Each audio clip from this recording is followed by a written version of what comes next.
Shalom Elohim Bapak Ibu dan teman-teman yang terkasih dalam Tuhan Yesus Kristus. Puji Tuhan, kita bertemu lagi dalam program Persaksian Iman yang luar biasa ini. Kerinduan saya Bapak Ibu sehat ya, bahagia dan diberkati Tuhan berlimpah-limpah, agar menjadi berkat besar bagi banyak orang, menjadi terang dan garam bagi sesama kita. Dan tentunya kita diminta oleh Tuhan, oleh Bapa kita di sorga untuk memuliakan namanya. Dan teruslah percaya, teruslah semangat, dan teruslah menjadi berkat.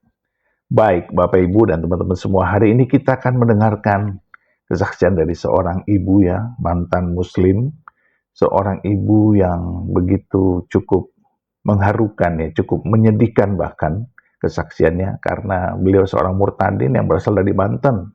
Yang kita tahu orang-orang Banten adalah orang-orang yang keras dan sangat anti Kristus ya, dan beliau sendiri menyatakan bahwa di dalam batinnya tidak mungkin dia menjadi seorang Kristen. Dan itu sungguh luar biasa. Pada akhirnya beliau menjadi seorang Kristen gara-gara suaminya menjadi Kristen. Gara-gara suaminya murtad. Dan itu sangat membingungkan dia dan anak-anaknya. Tetapi pada akhirnya karena dia diajak oleh suaminya, kalau dia menjadi tetap muslim, dia akan diceraikan. Kalau dia mau menjadi Kristen, maka rumah tangganya akan aman. Nah, ini luar biasa sekali. Tetapi apa yang terjadi? Kisahnya sungguh sangat mengharukan. Saya sendiri menyaksikannya, saya sangat bagaimana ya? Sulit untuk menggambarkannya seorang suami yang pada akhirnya tidak menjadi berkat. Mari kita saksikan bersama-sama. Tuhan memberkati. Assalamualaikum warahmatullahi wabarakatuh. Salam. Sebelum saya memberikan kesaksian, terlebih dahulu saya ingin memperkenalkan diri. Saya seorang ibu dengan 3 orang putri. Kegiatan saya sehari-hari adalah berjualan kue-kue di pasar. Puji Tuhan, hari ini adalah suatu hari yang membahagiakan bagi saya, di mana saya bisa bersaksi dan menceritakan cinta kasih Tuhan di dalam kehidupan saya pribadi. Sebelumnya saya ingin menceritakan latar belakang saya. Saya adalah seorang ibu yang terlahir di kota Pandeglang, yaitu di Kampung Parakan. Keluarga saya terlahir dengan agama Islam, dan keluarga besar saya, khususnya semua yang ada di kampung sana, semuanya beragama Islam. Jujur, secara pikiran tidak pernah terpikir sedikit pun kalau pada akhirnya saya akan mempercayai Isa Al-Masih, yaitu Yesus Tuhan, sebagai Tuhan dan Juru Selamat.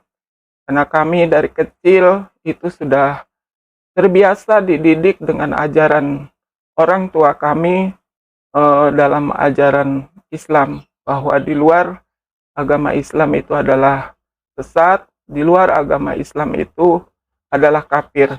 Jadi saya nggak pernah sedikit pun kalau pada akhirnya saya akan menjadi orang Kristen dan menerima Tuhan Yesus sebagai Tuhan dan Juru Selamat.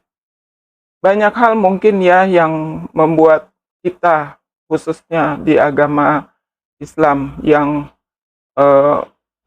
tidak mungkin untuk kita berpindah ke agama ini, karena memang dalam ajaran kami di luar Islam itu nggak baik gitu. Jadi bahkan kami juga sudah diberitahu kalau hukuman untuk orang kafir, sesat, itu adalah neraka yang paling dasar, yaitu neraka jahanam.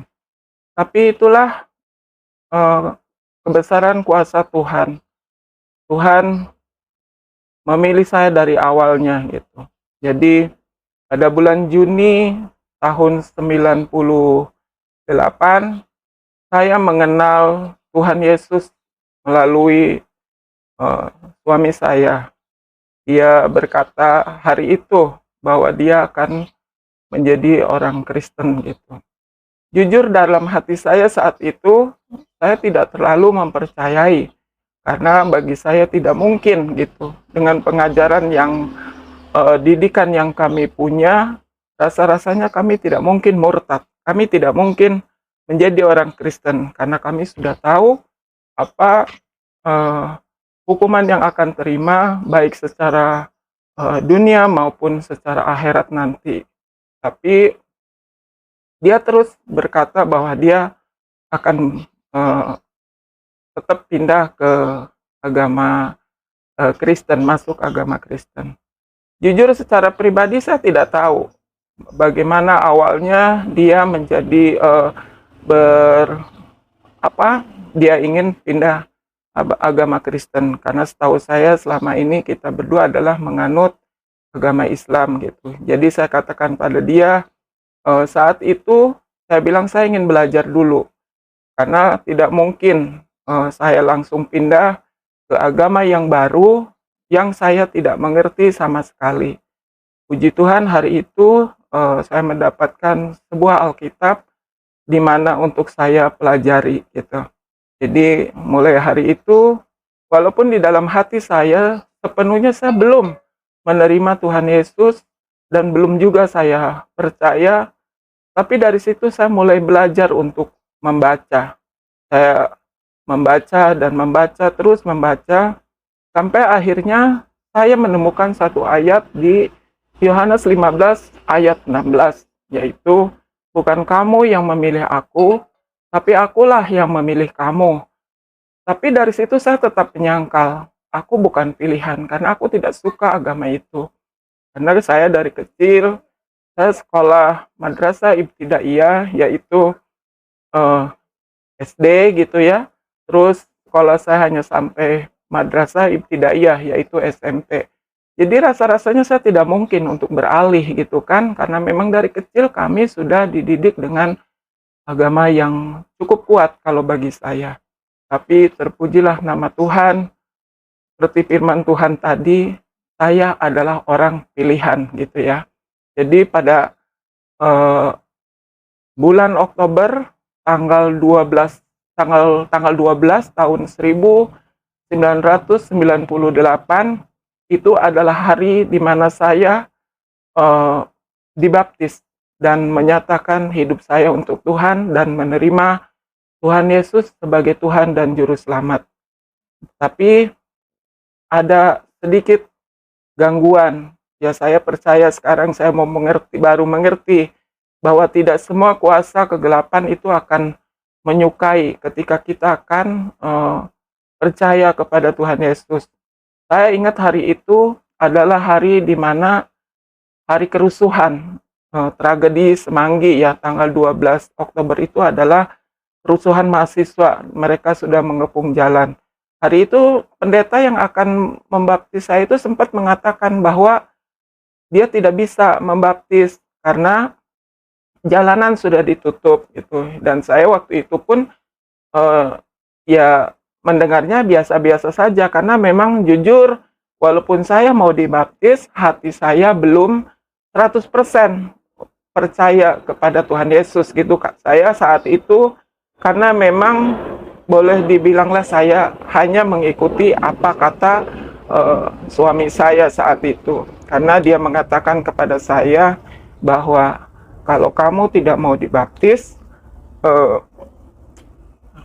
dia menyatakan satu firman Tuhan bahwa gelap tidak bisa menyatu dengan terang. Saat itu saya pun jujur sekali lagi saya tidak mengerti arti dari ayat itu. Saya hanya berpikir secara duniawi bahwa saya nggak ingin berpisah gitu. Saya sudah berjuang selama ini bersama, tiba-tiba dia menyatakan begitu. Tapi itu pun bukan tanpa satu alasan gitu. Kenapa saya akhirnya mengiyakan? Karena bagi saya satu, saya bukan karena percaya kepada Tuhan Yesusnya, tapi karena saya ingin menyelamatkan pernikahan saya. Karena di dalam kehidupan rumah tangga kami, jujur sudah hadir orang ketiga. Itu jadi bagi saya itu hanya sebuah alasan gitu ya.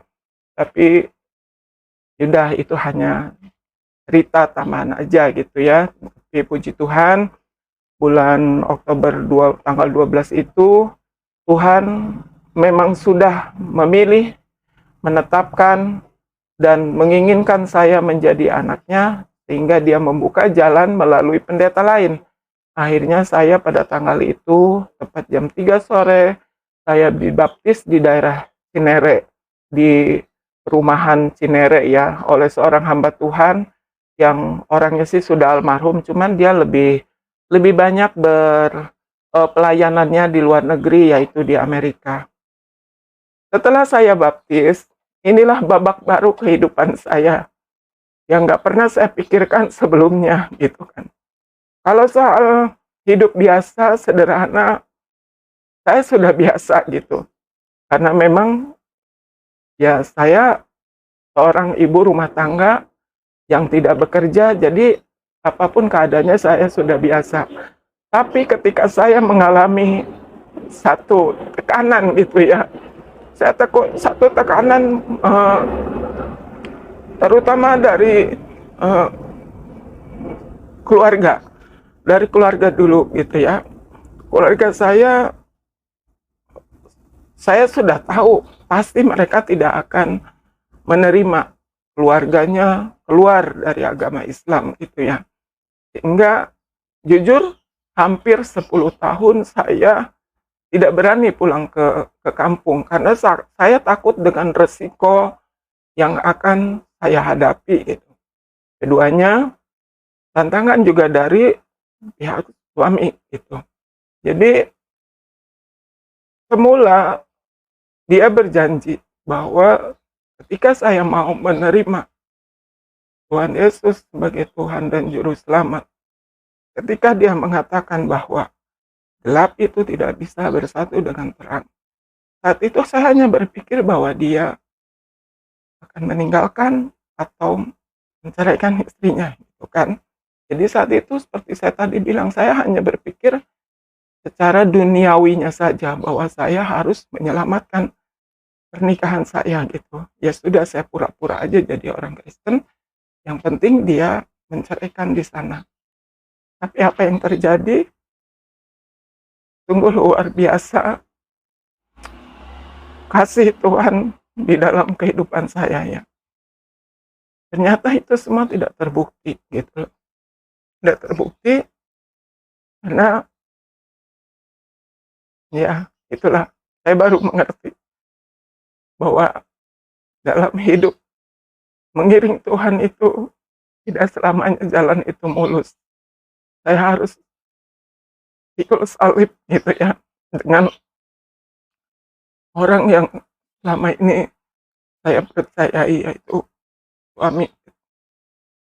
Saya tidak pernah mengeluh dengan apapun yang saya alami dalam kehidupan saya. Seiring setelah saya menerima Tuhan Yesus ya menjadi Tuhan dan Juru Selamat saya pribadi. Hanya saja saya sering kali bertanya saat itu, kok jadi begini ya gitu. Jadi kenapa semuanya itu seakan-akan berubah gitu. Yang tadinya saya bisa diterima orang, setelah mereka tahu, khususnya lingkungan gitu ya, banyak caci maki omongan yang saya terima gitu. Bahkan ada juga yang mengatakan gila dan sampai ngeludahin muka gitu. Karena kenapa kalau bagi saya mereka bersikap begitu wajar. Karena sebelum saya menerima Tuhan Yesus, hampir setiap malam bulan puasa itu, saya itu orang yang paling kenceng kalau ngaji tengah malam itu ya. Kalau dalam Islam itu dibilangnya tadarus gitu. Jadi hampir setiap malam Jumat saya ngaji gitu karena memang itu kewajiban yang harus kita lakukan sebelum atau sebelum tidur dan menjelang sahur gitu. Jadi pada umumnya mereka tuh mengatakan dasar orang gila gitu kan, ngerti agama, pinter ngaji, tapi bisa-bisanya dia murtad gitu. Tapi saya tetap tetap diam gitu ya, saya tetap diam, tidak bicara apa-apa gitu. Dan terus terang dalam keputusasaan saya itu, saya sempat bertanya kepada Tuhan Yesus, Tuhan Yesus, kalau memang saya bilang Tuhan memilih saya untuk menjadi anak Tuhan dan percaya dengan dan percaya kepada Tuhan sebagai juru selamat, saya hanya minta satu, saya bilang, saya hanya minta satu, di tengah pergumulan keluarga dan semua orang-orang yang eh, menjauhi saya, mencibir saya, menghina saya, beri saya kedamaian di hati, saya bilang gitu. Beri saya kedamaian hati supaya ketika orang lain ngapa-ngapain saja, saya tetap damai, saya tetap tenang, sehingga saya tidak membalas kejahatan mereka itu dengan kejahatan yang mungkin jujur. Dulu dalam Muslim itu, dalam Islam kita kan ada istilah gigi bayar gigi gitu. Dan saya itu pun dulu saya terapkan pada anak saya kalau mereka pulang sekolah nangis dan saya tanya kenapa dipukul orang. Dan saya nggak berpikir panjang, saya akan tarik lagi anak saya ke sekolahan, saya cari orang itu dan saya akan bilang sama anak saya, tadi dia ngakuin kamu apa? Begini, saya suruh lakuin lagi, balas. Nah, jadi ya saya nggak tahu ya, setelah memang banyak hal yang berubah gitu di dalam diri saya. Jujur saya seorang pemberontak, saya seorang pemarah, tapi ketika Tuhan hadir sekalipun saya belum menerima dia 100%, walaupun saya sudah dibaptis gitu ya. Ada sesuatu di dalam hati saya yang seolah-olah seperti rem gitu, bahwa ketika saya akan melawan, ketika saya akan berontak, bahkan ketika saya ingin lari, ingin pergi gitu ya, untuk kayaknya nih saya bukan di sini gitu. Ini kayaknya bukan jalan saya gitu. Karena semakin saya percaya, semakin saya berdoa, semakin saya eh, merenungkan gitu. Kok banyak gitu yang saya alami gitu. Tapi saya bersyukur kepada Tuhan Yesus ya, di tengah semua yang pergumulan saya alami, Tuhan itu mengasihi saya. Dia selalu ada buat saya. Dia yang selalu memberi kekuatan kepada saya dan selalu mengingatkan bahwa bukan kamu yang memilih aku gitu loh. Bukan kamu, tapi aku yang memilih kamu gitu. Saya bilang enggak, saya bilang itu. Saya enggak, bukan saya yang terpilih itu. Karena sejujurnya saya nggak kuat, saya bilang saya nggak sanggup gitu. Karena banyak hal yang saya alami itu sampai saya mengalami titik yang khususnya dalam kehidupan setiap hari itu yang namanya apa ya? Saya bisa mengerti arti dari kata kekurangan dan kelaparan. Jadi saya bilang ini nggak benar gitu. Ini nggak benar. Kenapa saya ngalamin ini semua gitu? Sedangkan saat itu kan kondisi saya sudah waktu itu masih punya dua orang putri dan saya belum ada kegiatan, contohnya dagang gitu ya. Tapi ya itu tadi ya, ketika saya mencoba untuk balik lagi ke yang lama, ke agama Islam gitu. Karena bagi saya gini, seperti keluarga saya mendukung. Oh, apa sekarang-sekarang ini kan asal mau balik lagi semuanya kan kita tanggung gitu. Terus saat itu pun saya sempat berpikir seperti itu gitu. Apa saya balik lagi gitu kan gitu. Karena saya di sini kayaknya kok hidup makin susah. Saya mau ngapa-ngapain juga udah dijauhin orang gitu. Orang yang awalnya juga mengajak saya untuk percaya kepada Tuhan Yesus juga malah dia punya kehidupan sendiri dengan wanita-wanita lain gitu kan. Jadi saya di situ memang sempat putus asa, apalagi ketika hari itu saya benar-benar di rumah itu sudah kehabisan makanan gitu. Dan saya hanya punya satu bungkus Indomie yang bisa kita makan itu hanya untuk hari itu dan itu pun kalau orang dewasa itu kan hanya untuk satu orang. Tapi hari itu saya bersyukur karena Tuhan, saya berdoa hanya mintanya beri saya damai gitu ya. Jadi saya tetap tenang ngadepin semuanya gitu. Hari itu saya masak, makan bersama saya bertiga, saya bilang gitu. Ini puji Tuhan tiba-tiba memang Tuhan membukakan jalan buat saya dipimpin untuk ke rumahnya Ibu Ari yang sekarang ini saya, eee, suka nitipin dagangan. Hari itu saya datang ke rumah dia, saya mau pinjem pinjem uang ya untuk beli beras gitu. Tapi besarnya kasih Tuhan di hati Ibu Ari, dia memberi saya uang 100.000. Dia bilang, "Ini uang jangan semuanya kamu beli beras," dia bilang gitu. "Kamu bikin apa aja gitu yang kamu bisa," gitu. Di situ saya mikir lagi gitu, saya itu dari remaja sampai saya punya anak 2 itu saya nggak pernah gitu loh, saya nggak pernah, kerja, saya nggak pernah berjualan gitu. Jadi saya mikir gitu, ini jualan apa gitu kan. Sementara saya juga mikir, anak saya ini harus dikasih makan gitu. Akhirnya Tuhan kasih hikmat melalui Bu Ari, "Coba kamu bikin perkedel," gitu. Akhirnya saya bikin perkedel, itulah awal saya mula dagang, saya bikin perkedel. Saya akhirnya juga puji Tuhan, Tuhan selalu mempertemukan dengan orang-orang, teman-teman yang baik, yang mau ngajari saya bikin kue, ini itu, sampai akhirnya ya melalui Bu Ari saya bisa ya berdagang. Awal dagang saya adalah ya membuat perkedel hanya 20 biji, 20 20 butir perkedel dengan harga satunya waktu itu Rp500 dan saya terima setoran Rp400 gitu. Dan di situ pun saya sudah bersyukur kepada Tuhan Yesus. Saya percaya berkat Tuhan itu tidak terbatas ruang dan waktu. Berkat Tuhan tidak terbatas dengan apa yang kita lakukan, kita kerjakan. Karena kenapa?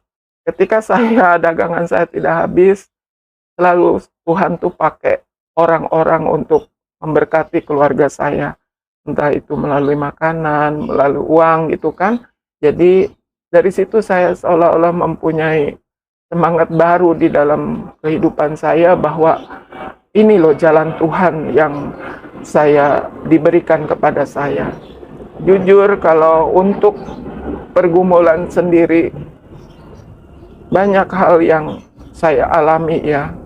Pertama, anak saya yang wanita, walaupun dia wanita karena dia tahu kita beralih agama, dia sempat juga memberontak gitu, seperti tidak terima gitu. Bahkan dia mengatakan, ini tuh keluarga apa ya gitu, aneh gitu. Udah saya broken home, sekarang pindah agama, dia bilang gitu kan. Tapi di situ sekali lagi saya nggak bisa menyalahkan dia gitu, karena memang situasi ya itulah yang terjadi. Nah, tapi saya tetap percaya bahwa di balik doa itu ada kuasa, ada kekuatan yang selalu menyertai saya dan kekuatan itu juga memberikan kemampuan kepada anak-anak saya untuk mereka ya puji Tuhan sampai hari ini mereka sudah menerima Tuhan Yesus sebagai Tuhan dan Juru Selamat. Bahkan Tuhan juga sudah mengangkat mereka di tempat mereka bekerja dengan pekerjaan mereka yang baik gitu ya. Satu lagi sih pergumulan saya saat ini, ya bukan cuma satu ya banyak ya, karena keluarga di Banten, puji Tuhan mereka sudah bisa menerima saya, bahkan untuk pulang sekarang saya sudah tidak takut lagi gitu ya, dan secara perlahan juga melalui tindakan, melalui perkataan, walaupun kita hanya mengucapkan puji Tuhan gitu kan, atau dengan saya memberanikan diri kemarin juga pulang memakai kayu salib kalung salib gitu, saya udah menunjukkan bahwa aku memang udah berbeda gitu. Memang sempat ya karena keluarga saya di sana itu kan rata-rata memang pegawai negeri, ada salah satu kakak yang menjadi kepala sekolah itu sempat sidang gitu, kayak sidang keluarga kecil. Ya bertanya-tanya kenapa akhirnya jadi begini gitu. Dan saya di situ jelaskan bahwa awalnya memang saya ngikut suami gitu kan.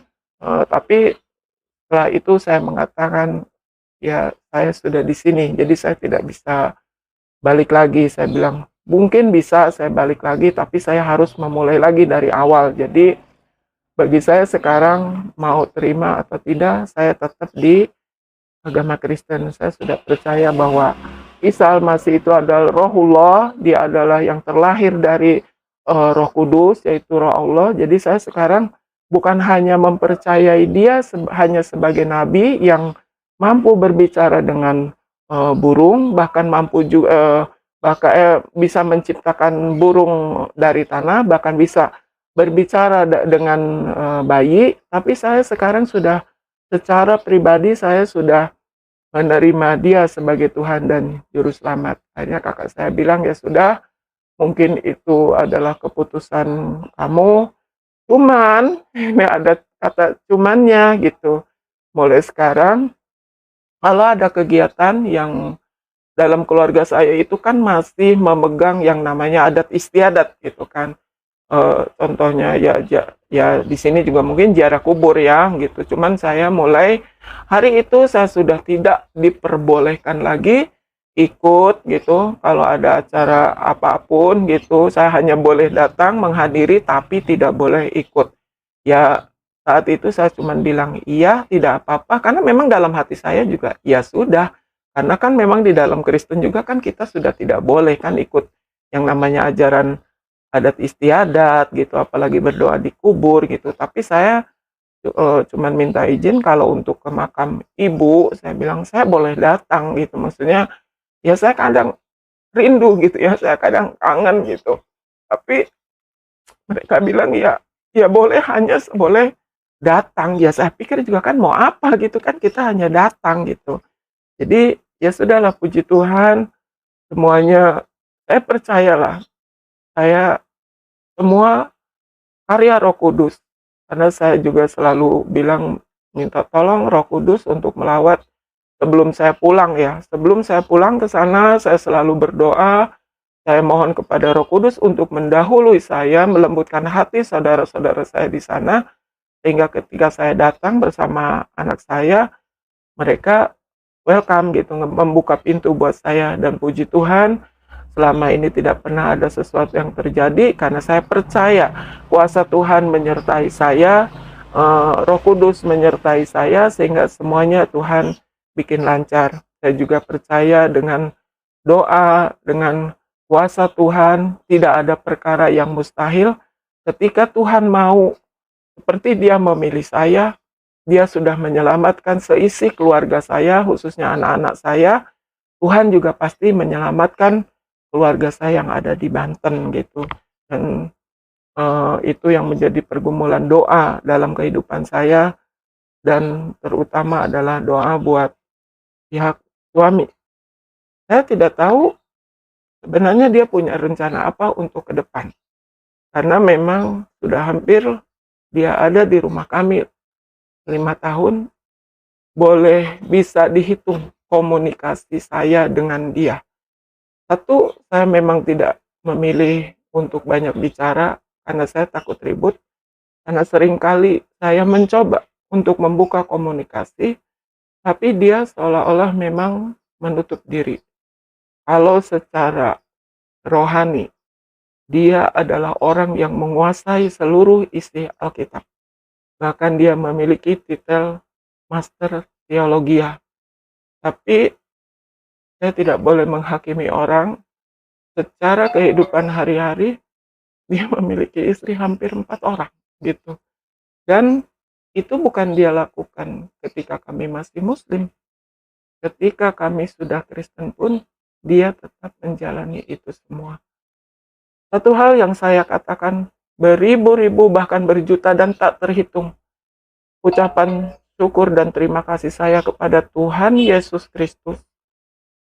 Ketika saya mengalami itu semua, jatuh bangun di dalam kehidupan iman saya, bahkan saya mengalami putus asa yang mungkin secara manusiawi saya tidak kuat, saya tidak tahan untuk menghadapi itu semua. Tapi Tuhan itu selalu berbisik dan mengatakan, "Ingat, aku yang memilih kamu. Jadi bukan kamu yang memilih aku." Jadi saya selalu diberi kekuatan untuk saya tetap teguh berdiri di dalam iman saya sekarang ini, gitu. Dan doa saya sekarang ini, saya nggak pernah minta apapun.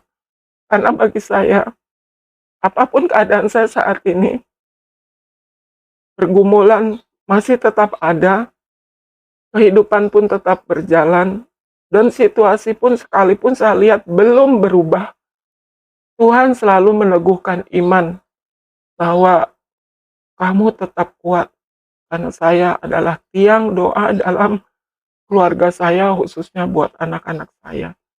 Sekali lagi, saya bersyukur walaupun melalui suami saya, dia sudah memperkenalkan saya kepada Tuhan Yesus.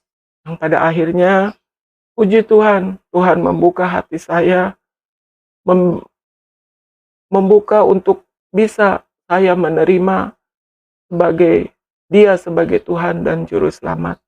Saya bersyukur juga untuk teman-teman di gereja yang selalu memberi dukungan doa, baik juga perkataan-perkataan yang memberi support kepada saya, karena mereka yang lebih tahu cerita saya, pergumulan saya, karena memang ketika saya merasa tidak kuat, ketika saya merasa lemah, saya bersyukur Tuhan mempertemukan saya dengan teman-teman yang selalu memberi saya support.